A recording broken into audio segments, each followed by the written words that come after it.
Before we go here, flame mechanism and its types. First जो आपका question था कि आपने क्वेश्चन किया, किसी ने आपको बाहर से कहा कि why candles flame goes up, जो कैंडल की जो फ्लैम होती है वो ऊपर क्यों जाती है, वो नीचे की जानिब क्यों नहीं जा रही है।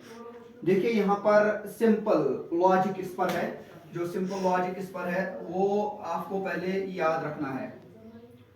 सिंपल लॉजिक जो इसका है, whenever you burn कैंडल, कभी कभार आप जब भी कभी आप कैंडल को बर्न करोगे, that very time cold molecule जो होते हैं,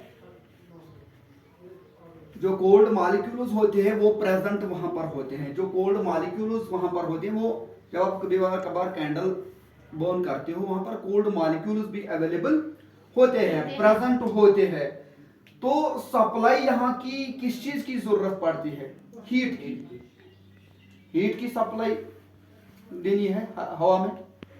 देन कि जब हम हीट देते हैं उसको तो हॉट एयर हमें मिल पाएगा, हॉट एयर। मैंने यहाँ पर आपको दिखाया थोड़ा सा कैंडल्स, 3 टाइप्स के कैंडल्स मैंने यहाँ पर, तो इन 3 टाइप्स के कैंडल्स जो ये ब्लू कलर के यहाँ पर डॉट्स है, तो ये समझे कि ये कोल्ड एयर है, cold air molecules, cold air molecules represent करते हैं। और जो यहाँ पर ये लाल डॉट लग रहे हैं आपको, ये हॉट एयर मॉलिक्यूल्स हैं। यहाँ पर हॉट एयर के साथ जब एयर पे ट्रांसफर की जाएगी हीट जब ट्रांसफर की जाएगी तो हॉट एयर निकल के आएगा, क्योंकि इस पर जब हीट, हवा में जब हीट लगाई जाएगी, हवा के पार्टिकल्स पर, हवा के मॉलिक्यूल्स पर जब हीट लगेगी तो हॉट एयर यहां पर बन जाएगा, हॉट एयर बन जाएगा। और इस हॉट एयर से क्या होगा, इससे काइनेटिक एनर्जी जो पार्टिकल्स है वहां पर वो काइनेटिक एनर्जी इंक्रीज होगी, काइनेटिक एनर्जी इंक्रीज होगी। देखिए आपकी जो इससे पहले काइनेटिक एनर्जी थोड़ी थी, सुकड़ी हुई थी, लेकिन जब आपने इसको हीट दिया ये मूव करने लगा, यहां वहां, दैट्स काइनेटिक एनर्जी। चाहे ये सर्कुलर हो या किसी और शेप में मूव करेगी, दैट्स काइनेटिक एनर्जी। ये जब काइनेटिक एनर्जी यहां पर इंक्रीज होगी, थोड़ा सा इस पर गौर रखना कि आपको किसी ने ये क्वेश्चन कहा, मैं कोशिश करूंगा आपको इस क्वेश्चन का आंसर पूरी तरह से समझाने की। को काइनेटिक एनर्जी जब इंक्रीज होगी तो already kinetic energy, temperature increase होगा, टेम्परेचर इंक्रीज होगा। तो जब टेम्परेचर इंक्रीज होगा, इसमें क्या है, number of particles per unit volume जो होगा वो डिक्रीज होगा, वो डिक्रीज होगा। जो है यहाँ पर जब ये डिक्रीज होगी, number of particles per unit volume जब डिक्रीज होगा, तो यहाँ पर क्या होगा, जो मास पर यूनिट वॉल्यूम होता है, जिसका मतलब डेंसिटी जो होती है, डेंसिटी वो ऑटोमेटिकली डिक्रीज हो जाएगी। क्या हो जाएगी, डिक्रीज हो जाएगी। और कोल्ड एयर डेंसिटी जो है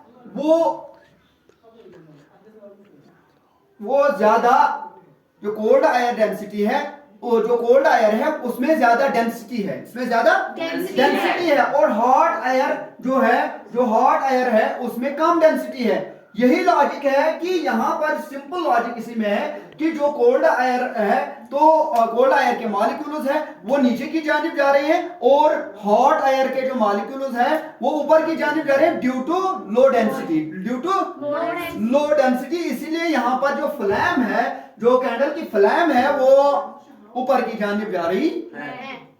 आपको अंडरस्टैंड हुआ थोड़ा सा? Yes sir. मुझे लग रहा है कि शायद आपको अंडरस्टैंड हो चुका होगा। और एक चीज यहाँ पर, एक फ्लैम यहाँ पर हम रखेंगे। देखिए एक फ्लैम है, समझो ये एक फ्लैम है, तो यहाँ पर क्या होता है, इस फ्लैम में थोड़ा समझने की कोशिश करना, क्योंकि इस फ्लैम में क्या है, यहां से जो हॉट एयर ये ऊपर की जानिब जा रहा है, हॉट एयर मॉलिक्यूल्स ऊपर की जानिब जा रहे हैं, तो ऐसे मैंने इसको रिप्रेजेंट किया, ठीक है। yes, और नीचे से क्या है, कोल्ड एयर मॉलिक्यूल्स यहां से आ रहे हैं, कोल्ड एयर मॉलिक्यूल। बाहर क्या है, हाई प्रेशर, अंदर क्या है, लो प्रेशर है। यहाँ पर बाहर हाई प्रेशर, अंदर लो प्रेशर है। और इस बाहर और अंदर वाले हाई एंड लो प्रेशर की वजह से ये यहां पर जाते हैं, फिर यहां पर ठंड होते हैं, फिर नीचे आ जाते हैं, और फिर ऐसे ही ये एक साइकिल बनाते हैं। जो मॉलिक्यूल्स ऊपर जाते हैं वही नीचे आते हैं, जो ऊपर जाते हैं वही मॉलिक्यूल्स नीचे आते हैं। दैट मीन्स कि इस साइकिल को आपके केमिस्ट्री में इस साइकिल को कन्वेक्शन करंट्स कहते हैं। क्या कहते हैं? Convection currents. Convection currents, convection currents इनको कहते हैं। इस साइकिल को कन्वेक्शन करंट्स आपके केमिस्ट्री में कहते हैं। तो यहां पर आपने देखा जब इसमें हीट लगी तो इसीलिए यहां पर तीसरी जो यहां पर मैंने तीसरी फिगर दिखाई, तो इसीलिए इसकी फ्लैम ऊपर की जानिब जा रही है, क्योंकि ऑटोमेटिकली इसके डेंसिटी क्या है, हॉट एयर मॉलिक्यूल्स की डेंसिटी क्या है, लो, और कोल्ड एयर की डेंसिटी क्या है, हाई। तो वो ऑटोमेटिकली जो हेवियर पार्टिकल्स होंगे वो कहां जाएंगे, नीचे की जानिब, और जो लाइटर पार्टिकल्स होंगे वो कहां, ऊपर की जानिब जाएंगे। होप कि आपको आप अंडरस्टैंड हो चुके होंगे इस पे कि why candle flame goes up. Hope मुझे लग रहा है कि शायद आप लोगों को अंडरस्टैंड हुआ, ये अंडरस्टैंड हुआ सबको? Yes sir. चलो ओके। तो मैंने कहा कि जो यहाँ पर मैंने ये साइन बना के रखी है, कोल्ड एयर मॉलिक्यूल्स की साइन है। मैंने कहा कि ब्लू जो है ये कोल्ड एयर मॉलिक्यूल्स के साइंस है, और हॉट एयर मॉलिक्यूल्स के साइंस जो मैंने रेड कलर से आपको दिखाया।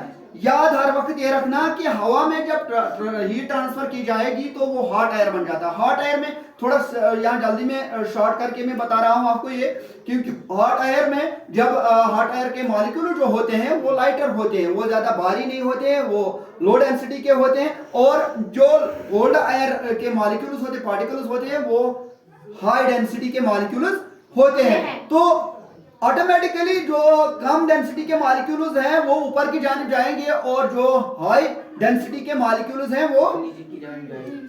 तो यही प्रोसेस यहाँ पर है, यही लॉजिक है यहाँ पर। इसलिए ये हॉट एयर मॉलिक्यूल, इसलिए फ्लेम हर वक्त ऊपर की जानिब जा रही है, और जो उसके इर्द गिर्द जो कोल्ड एयर मॉलिक्यूल्स है वो भारी है, वो नीचे रहते हैं, और हॉट एयर मॉलिक्यूल्स ऊपर की जानिब जा रहे हैं। फिर वो किसी सतह पे पहुंचकर फिर से वो ठंड हो जाते हैं, और फिर से एक साइकिल बन जाता है। इस साइकिल को हम अपने केमिस्ट्री में, आपके केमिस्ट्री में कहते हैं convection currents. Convection currents. I think ये एनफ है आपको समझने के लिए।